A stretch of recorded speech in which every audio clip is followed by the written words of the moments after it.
আরে পিঙ্কি বলটা এদিকে মার, আমরা বল নিয়ে খেলা করি। হ্যাঁ হ্যাঁ চুটকি, অনেক মজা হচ্ছে। ওরে বাবা রে, সরে যা চুটকি। আরে কি লামিয়া রে, কি হয়ে গেল? আরে যাও দিকে, তোর কারণেই হয়েছে সবকিছু। তুই যদি আজকে ওই জায়গায় বল না খেলতি তাহলে লামিয়া মারা যেত না। আরে আমি কি ইচ্ছে করে করেছি নাকি? তুই চলে যা এখান থেকে, আজকে থেকে তুই আমাদের বান্ধবী না। আরে বাচ্চারা, আমাদের লামিয়া অ্যাক্সিডেন্ট করে মারা গিয়েছে। আরে স্যার, আমি কি ক্লাসে আসতে পারি? হ্যাঁ হ্যাঁ আয়, তুই আয়। আরে আমি তো তোর সাথে বসবো না। আরে আমিও বসবো না তোর সাথে। বান্ধবীরা আমাকে একটা কলম দে, আমি কলম আনিনি। আরে তুই আমাদের সাথে কথা বলবি না, তুই হলি একটি কুনি। আরে তোর এই স্কুলে পড়ার কোনো অধিকার নেই, বেরিয়ে যা এখনই। তাড়াতাড়ি বেরিয়ে যা বলছি, তোর মতো কুনি আমাদের স্কুলের দরকার নেই। আরে স্যার দাঁড়ান, আমি একটি কাজ করতেছি, যেটি করলে আপনারা অনেক খুশি হয়ে যাবে। টাইম ট্রাভেল করে পিছনে চলে এসেছি।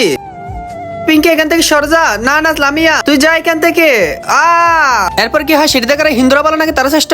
আজকে দেখবো আল্লাহর ছবির জন্য কয়েকজন ভিডিওতে লাইক সাবস্ক্রাইব করে। তুমি যদি আজকে লাইক সাবস্ক্রাইব না করো তাহলে হিন্দু মানুষেরা জিতে যাবে। তাই তাড়াতাড়ি লাইক সাবস্ক্রাইব করে কমেন্টে তোমার সুন্দর নামটি লিখে যাও, ইনশাআল্লাহ মুসলিমরা জিতে যাবে। আরে পিঙ্কি তুই এটি কি করলি? আরে বাবা রে, পিঙ্কি তো নিজের জীবন দিয়ে লামিকে বাঁচিয়ে দিল। পিঙ্কির জন্য সবাই লাইক করো আর মুসলিমরা সাবস্ক্রাইব করো।